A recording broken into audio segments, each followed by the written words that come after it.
Alors, j'ai introduit récemment les notions de théologie restreinte et de théologie fonctionnelle.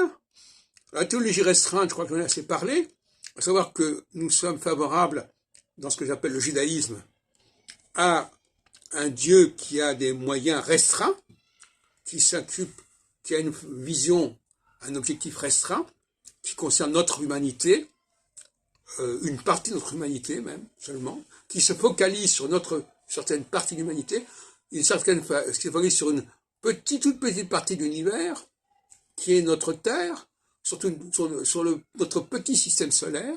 C'est ce que j'appelle la théologie restreinte, par opposition aux théologies extensives, universelles, qui correspondent plus au christianisme, à l'islam, etc. Alors, la théologie fonctionnelle, ça renvoie à l'idée de dessin intelligent, intelligent design, c'est-à-dire que les choses ne sont pas faites par hasard. S'il y a des astres, c'est pas simplement un décoratif. Ces astres doivent avoir une fonction. Et c'est ça la théologie fonctionnelle, qui est la fonction de ce qui existe dans la création, dans notre création au sens restreint du terme, qui est la fonction des planètes.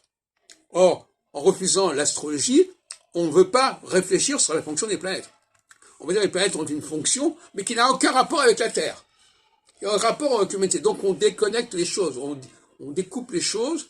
Le ciel d'un côté, oui, il y a l'astronomie, et puis la Terre, il y a la politique, etc. Mais il n'y a pas de rapport entre les deux. Bon. Et ça, c'est contraire à la théologie fonctionnelle.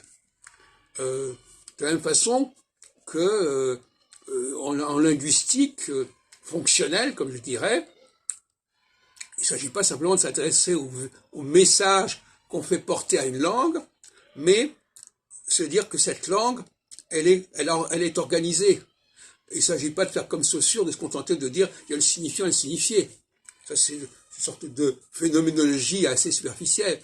Il s'agit de comprendre aussi que, c'est pour ça toute l'importance des marqueurs.